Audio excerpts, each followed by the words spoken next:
right. Can you state your name and title? Yeah, I'm Max Antony, and I'm an injury lawyer from Louisiana. Awesome. Thank you so much for taking the time to do this with me. And in person, I'd like to point out, we are doing this in person.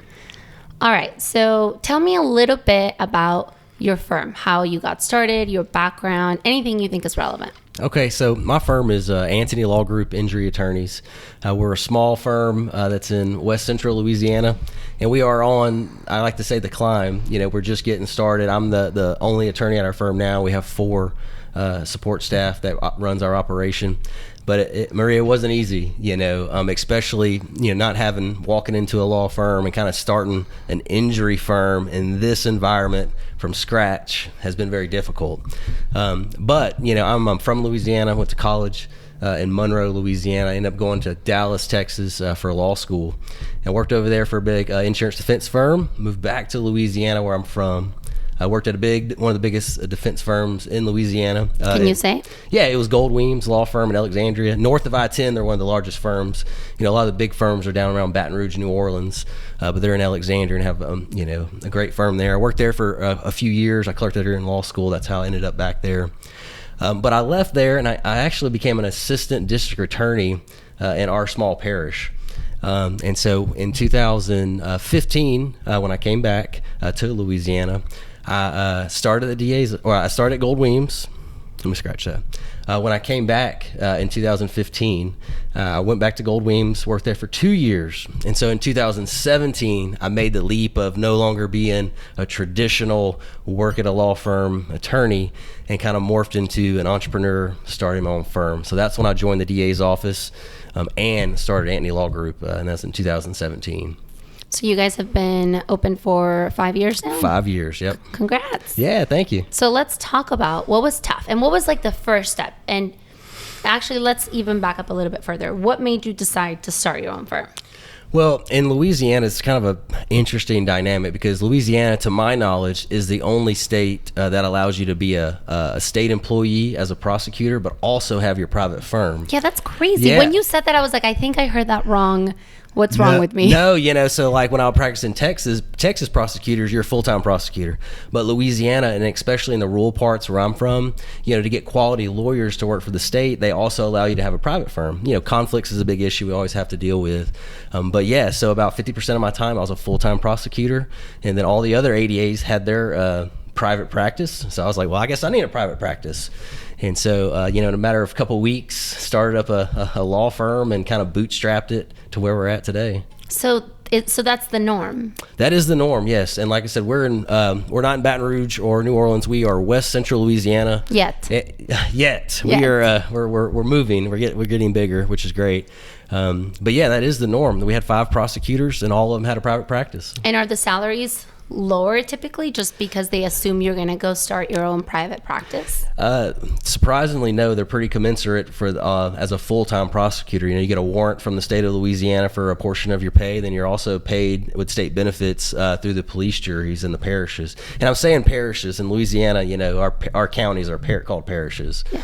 So yeah, so it was great dynamic and a great dual job function. But it was this past May is when I left that.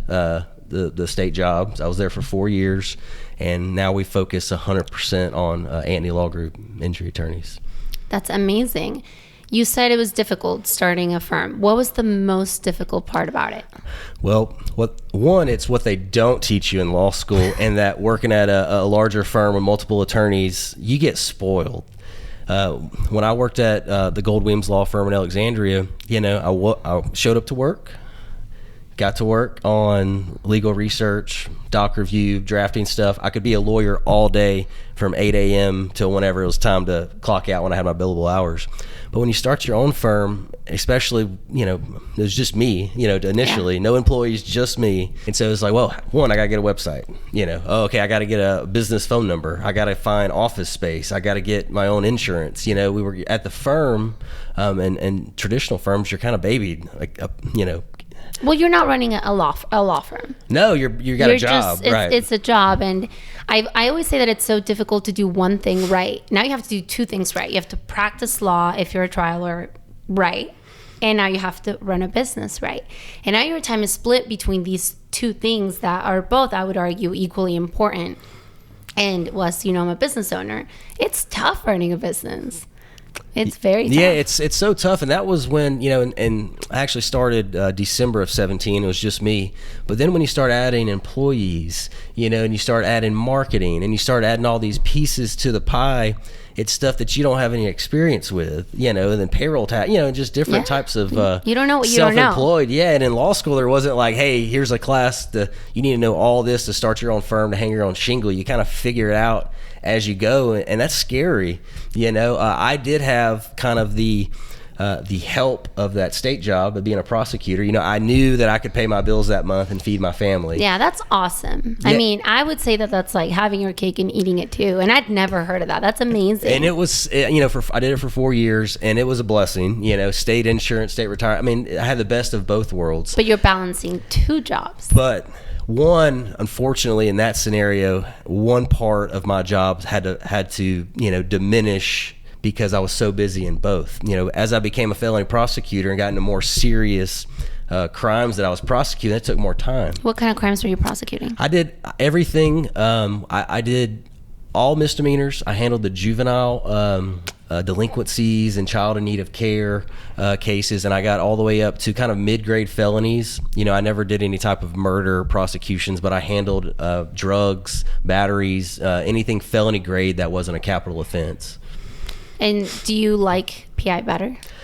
I do like. You like the money better? Well, we like the money, but two, and I tell everybody this, where we're at now, and yeah, we're growing, and we're still in that process of trying to get where we want to. But every morning I wake up, I do not dread going to work. I enjoy what we do.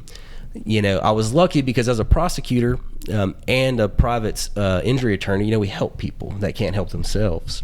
And so I did have to give one of those up, but I love both jobs. But what I'm doing now, I wouldn't trade for anything. That's awesome. No, and congrats. I think 5 years is that's a milestone. Yeah, and it gets tough. We don't deal with clients on that side. We deal with victims. And we deal with the justice. And I'm a criminal justice major. Undergrad, and I actually worked at a jail as a jailer before law school, and so the criminal side was kind of a natural fit for me. And then I got the taste of this injury practice and the impact and the how you can help your clients when they need you the most. Like, that just gives me such fulfillment that is similar to the criminal side but a little different.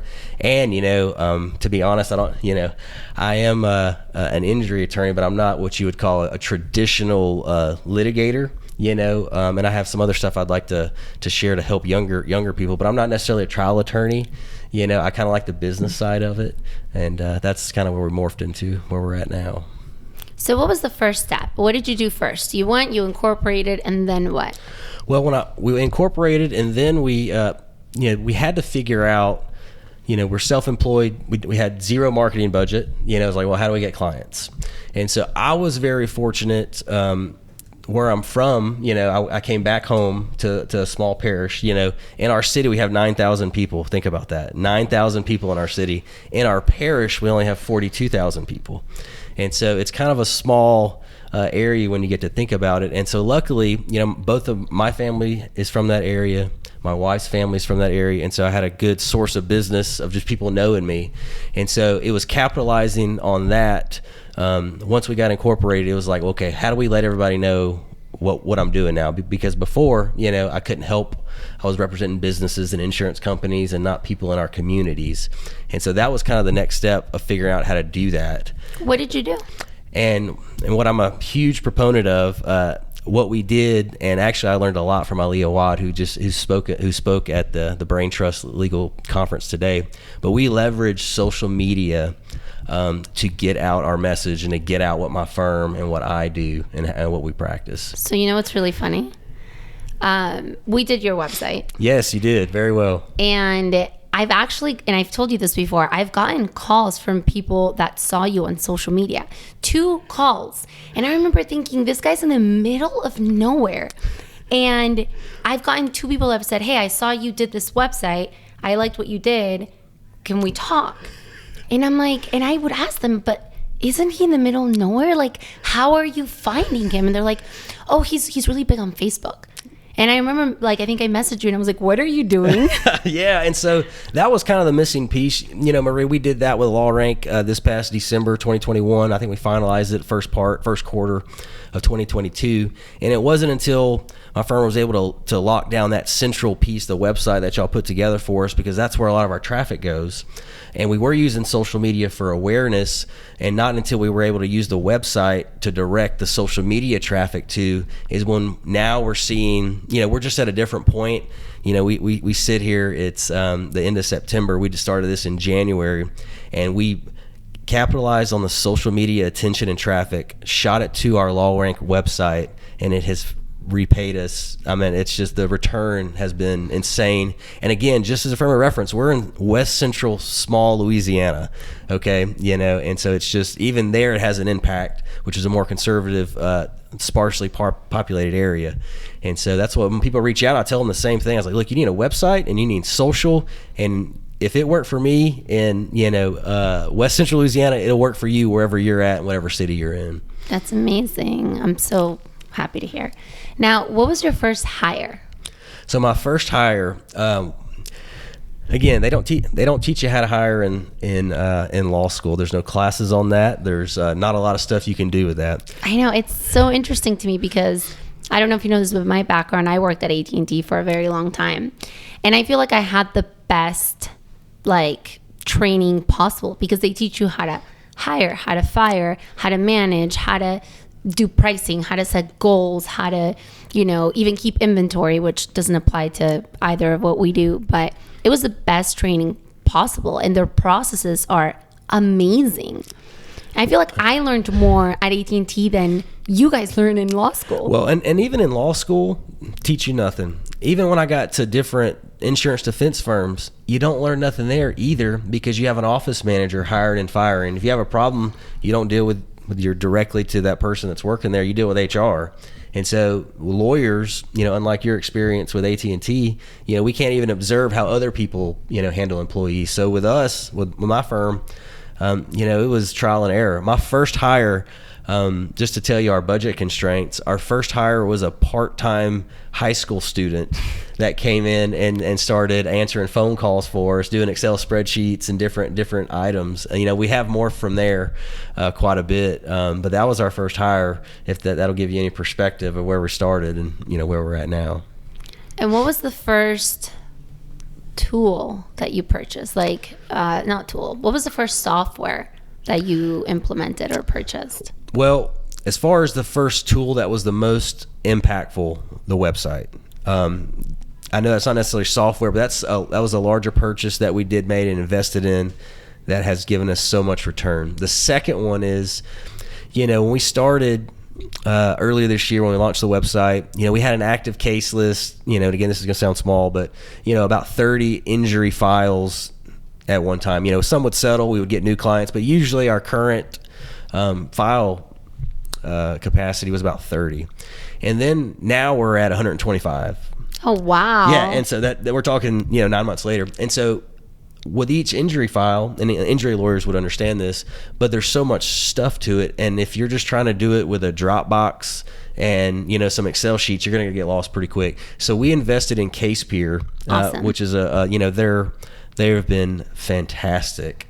You know, there's so many features that you have to learn, but you know, you got to have something. We just thought, hey, while we're growing, you know, we need to figure out what we're going to use. And we tested some other things, and there's a lot of great companies out there. We just decided CasePeer was the best fit for us.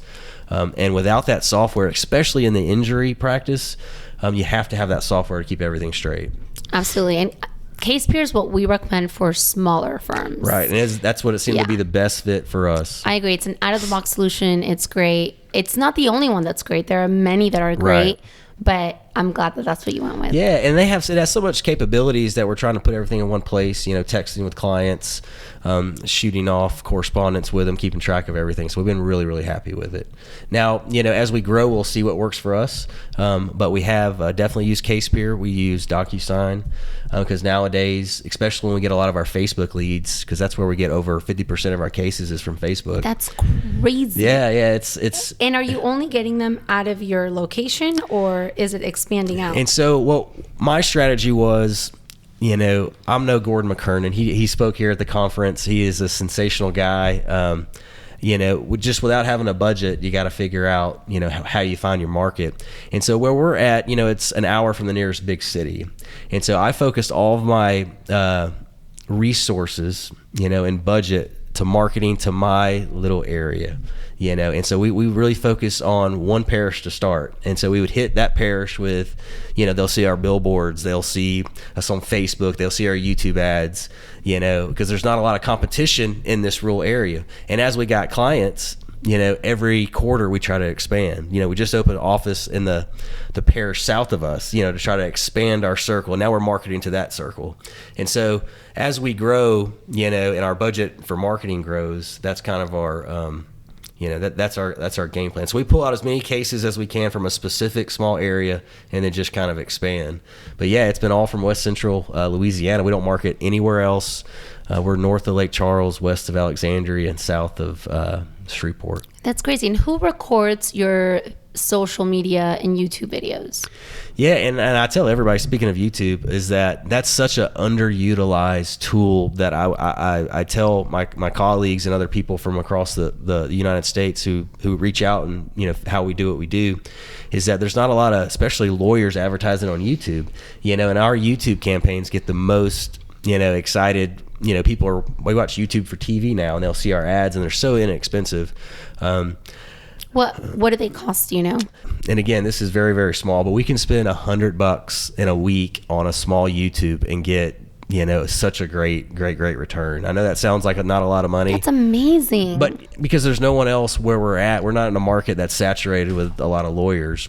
And so we try to take what we can from that area and pull out as many cases. And now that we're pulling out those cases are still good cases, and they're still cases with good value. And so we're able to use that and increase our budget as we go and get a little bit bigger and kind of go into these different cities. And who records them? Oh, that was the initial question. Yes. I got sidetracked. No. So who records them? I record all the video. If you go on my Instagram page, Max Out Lawyer, all of those videos are shot with my cell phone. That's amazing. Shot with my cell phone. And we have a remote video editor that we send them to, and they do all the edits. They do the captions. They do the status bar. They do all the graphics. They send them back to us, and we keep a kind of depository, and we decide, what we're going to do and when we're going to post it.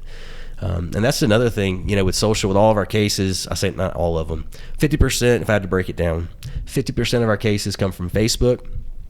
15 to 20 come from our local pack that we show up on Google, and the rest are just different sources.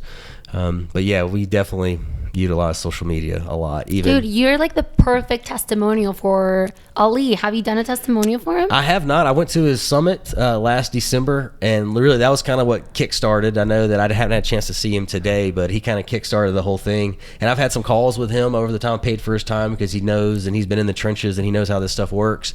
And everything that he preaches sprinkled in with a little bit of what you and your company teach, as well as other people. I've kind of morphed that all to one. And again, we're really 9 months into what we're doing, and it has been such a blessing, one, to help that many people, but two, just to grow our firm. How many employees do you have now? We have 4 employees now. We have a paralegal, we have a receptionist / intake person, and then we also have 2 nurse paralegals on staff. And so they handle all of our medical records, scheduling appointments, everything. Nurse paralegals? I've never heard of this. Is this a thing? Yeah, well, I say a nurse paralegal. So they're registered nurses, and but they don't no longer are our current nurses. Like I said, they work for us, and them having that background knowledge. Most people nowadays, especially for medical requests, they get third parties to get those medical requests, and then other people to review them. We decided to bring it in-house. One, just because we tried those other companies, and it's just not, we could get them a little bit faster, because again, everything I'm saying, it's got to be in this microcosm, and you got to know where we're at. We're in this we're in the microcosm that we're in is a smaller town. We know these providers, we know these hospitals that most of our clients go to, and we just have that relationship. But I've never heard of that. So is that like I understand there's no longer a practicing nurse, but I didn't know that there were paralegals that had a medical background. Yeah, well, and like I said, we kind of call them that. They really are, registered nurses who do our legal work now. And but I've never heard of that. Do a lot of people use this? I'm not sure. I've used them, and I love them. That's amazing. Well, because they can request the medical records, grab the medical records, summarize it, upload it to CasePeer, so all I have to do is pull up a screen. I know what's going on with everything. Yeah, that's amazing. It's like I really want lawyer hires for sales, because like they understand the industry, right, so that makes perfect sense. Yeah, Maria, we also utilize them when we have a new client come in. We also have those our registered nurses go through like kind of a medical background, just like they would do an assessment on a patient. They get to know the client's medical history to see if that comes in or not, and then also they keep track with them during their treatment, because one thing that I think's been successful, that's helped my firm be successful, is our client contact. Gordon McKern was talking about it today, that client service is the most importance. And every 2 weeks, our nurse paralegals are touching base with all of our clients just to check in, see how their treatment's going, see if they need anything. And so we almost maybe contact our clients too much sometimes, but we've had some. You get a negative review. It's like, they contacted me too much. Said no one ever. How about a law firm? Can we please talk about reviews? Yes. Okay. I would love to talk about reviews. Okay, so you did a podcast where you talked about if you could tell your clients anything, you want them to get reviews. Yes. I always hear like, oh, well, how can I help? I'm like, get reviews, and then no reviews. Yes, they are so important, because it's and when I say reviews, I am talking about your GMB, or I think now it's called Google Business Profile, those reviews, because that impacts your local PAC. So like you said, you're getting 15% of your cases from the local PAC. Well, what is one factor that impacts the local PAC? It is reviews. It's not the only factor, in most firms, because they're not in rural or smaller markets, they're not going to rank just with reviews. But in your case, it's definitely going to help. So I took that advice that you gave, and again, you were on a podcast. You weren't talking to me. You did subsequently had some conversations about that, but I took that to heart, because when you were on that podcast and I listened to it, my law firm had 0 reviews, and we didn't show up anywhere. And that was right before our website jumped off in January. And so now Antony Law Group has 125 reviews for our Leesville office, and we have 77 reviews for our newly launched DeRidder, Louisiana office. And based off those reviews and our website, we rank in the local PAC the top 3, in both locations. Do you know for how, what the radius is? I think it's a mile radius. I'm not sure. I'll look at it for you. I think it's a mile. And we had the conversation because my firm, again, we're smaller, not necessarily having the adequate budget to do SEO right. You did give me some great advice about, hey, maybe look at a different office location that's close by and get on the local PAC. And so we did just that. We opened the DeRidder office. We reached out to our clients that was coming through that office. We got those reviews, and now we're on the local PAC and getting cases. Between lunch and we just having this podcast, we got 2 new leads from our DeRidder office from the local PAC. That's amazing. So you are important. The only person that takes my advice. Well, it's been so helpful. If it wasn't panned out, then maybe I would rethink where I'm getting it from. But everything that you've suggested, and again, why I think that's important, Maria, is because people like me who start, we're not walking into a law firm that's been established. We're starting from scratch. Nobody's telling young lawyers, what to do or pro tips, because people in your own market, especially in my small one, they're not just offering you advice to how to compete with them and take their business. Yeah, no. And so there's no one for people like myself. I'm not young by any means, but I'm young in the injury game. We do have to look out to outside resources. People like you, people like Ali, Daryl Isaacs that's here. Reach out, even though they're nationwide. Reach out to them for tips on how to get started and how to grow. So these videos that you post on Facebook and YouTube, what are they about? So what I started doing, and really Copycat and Ali, what he suggested to do is do some informational type videos. And again, there's only so many topics that you could talk about, depending on how broad you want to get. But I focus on, again, my practice 100% personal injury. But do you go outside of PI or you don't? No, I do nothing except PI. Really? And that interests people? Well, no. That's like always my thing. Because like, for instance, SEO is very similar. You're doing all this informational intent content. And unfortunately in PI, we have to step out of PI because all that people really want to know when it comes to PI is, do I have a case? And how much is it worth? Right? But guys like Ali or Law by Mike, they're doing informational that's outside of PI. And I think Law by Mike, I think he's criminal. His are very well produced, and he gets a lot of traffic. And again, my goal is maybe a little bit different than Ali and maybe different than Mike, because I'm not necessarily concerned, and this may sound funny, but about how many views my video gets on Instagram or Facebook. Because when I make those videos and I post them, where I am now, I repurpose and I shoot those as ads to my geographic circle. So I'm using those, one, to try to become a source of information. Source of information to the people that I'm marketing that may not know that information. And so the way that we use those and repurpose them, I might not always get that. It might not be most entertaining, even though I'm trying to morph more into some more entertaining stuff to grab people's attention. It's just not necessarily, I'm not going for the whole United States, try to get a ton of views. I just really repurpose that as much as I can into my geographic area that I'm currently marketing at now. That's the season of the life that I'm in right now. I'm not a national brand. I'm not even a statewide brand yet, even though we're trying to get to that. So are you boosting them? Yes. So we post them.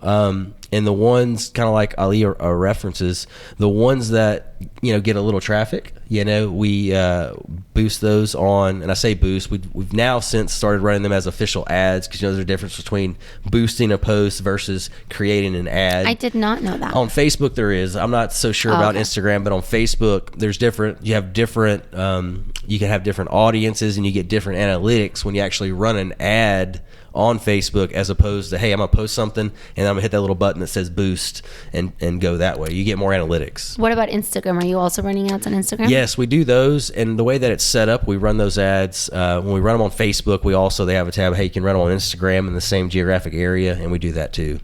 And YouTube's kind of the same way. You can pick the zip codes where you want your ads to be seen. And again, where I'm marketing, there's no really competition, so your money goes a long way on YouTube. I'm curious what the strategy would be like in a big market. Well, I'm going to find out, because like I said, we're trying to, that's where we're going. That is the goal. It's a big goal, especially when you got so many other great injury lawyers that you're up against. But we got to kind of find, and that's kind of the whole journey, I think, of a smaller injury guy. If you want to do injury, a lot of people get dissuaded because you're fighting Goliath and you're smaller than David, but you just got to find your niche. And we found our little niche in rural Louisiana. And as we grow and get a bigger budget from the cases we pull from that area, we'll do what we need to do to get into other markets. So, because the only way, in my opinion, if you want to go, to a Baton Rouge or New Orleans, you better have a lot of money if you want to compete. Especially when you're trying to do the same thing everybody else is doing. We just tried to find, something that's a little bit different. What's your biggest regret? My biggest regret is not marketing and telling people what I do sooner. Because really it hasn't been to the last 9 months that I've focused on marketing, traditional and online. But the biggest thing is just telling your friends and family what you do. Because a lot of people know that I'm a lawyer, but they didn't know that I do injury work. For the longest time, in our area, people would be injured. They wouldn't call a local lawyer. They would call who they saw on a billboard or commercial. But, I didn't really start telling people that till within the last year. And I wish that when I started right out of the gate in 2017, that I would have made sure everybody that I knew or had a relationship with, they knew that I did injury work. And what made you wait? Just the kind of insecurity, we're in a conservative area, and I, sometimes worried about what people may think about me, because for the longest time I was, insurance defense, represented businesses, wore suits, and did that whole thing. And, I was a little kind of embarrassed to get kind of started. But at the end of the day, that's what other people, that's been in the game a long time, who's been in the game a long time, that's what they suggest, and they're still doing it.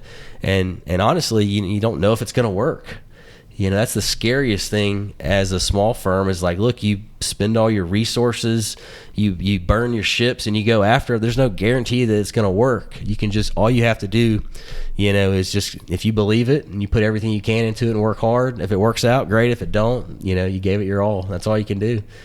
Did anybody care that you became a PI lawyer? Well, no.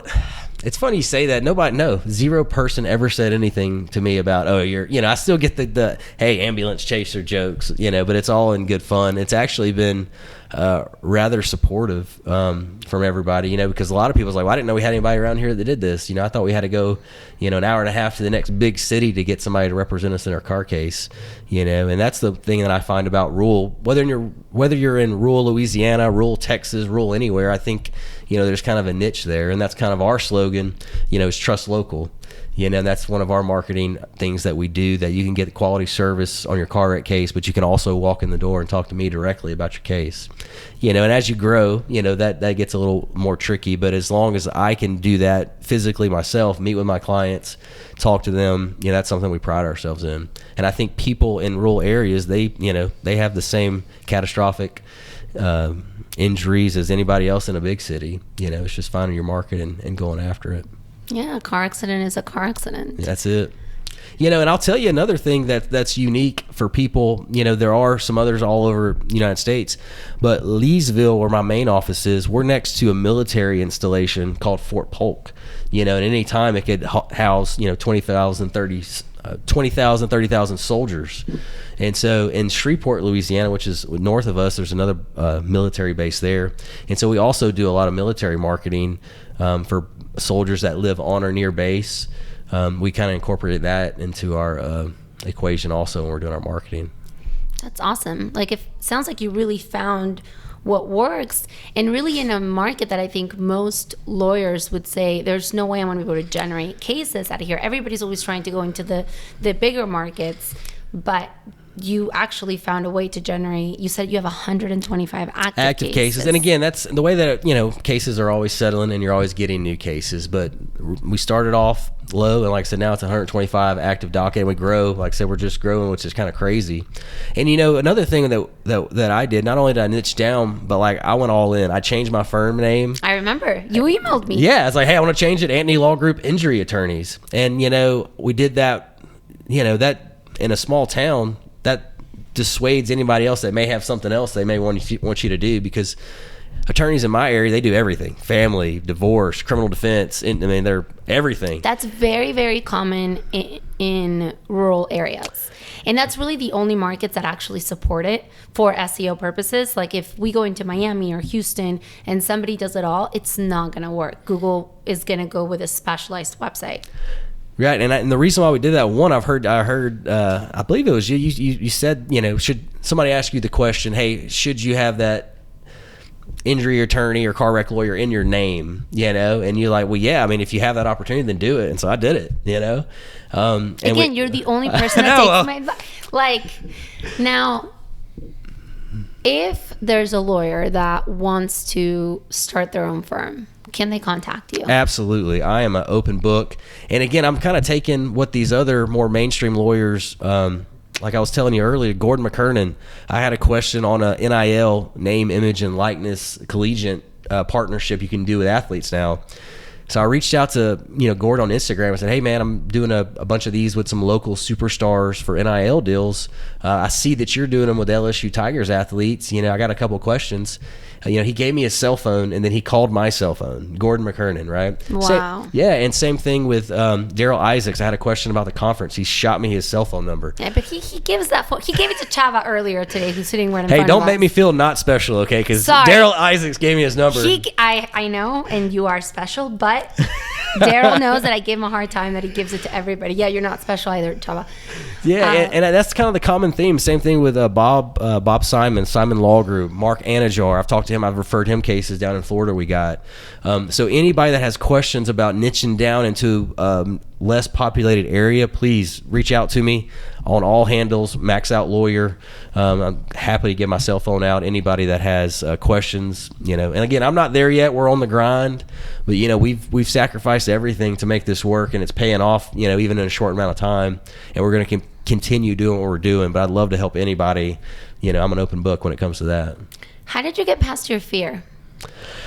The only way that I was able to get past that is coming to different conferences, talking with the people outside of my market about how they did it. And if I did not have that, I would have been, I think, too scared to make the jump, especially given my particular set of circumstances. But just seeing how these other lawyers, invested and they have seen a return, and providing that excellent client service that will, produce benefits for you. If it wasn't for other people in the industry, the outside of my market, giving me that advice, showing how they did it, that I never would have done it, and we're not out of the weeds yet, but it's worked out. It's so far, but it is scary, and again, not only just opening your own firm, but opening your own firm in a small town, only doing one thing, that you got to have a bunch of money to get cases. And then marketing yourself, having to put yourself out there. And again, I am not, just to do this podcast, to do my videos, I am a antisocial, butterfly when it, I want to be in my cocoon. I don't want to do anything, but you have to.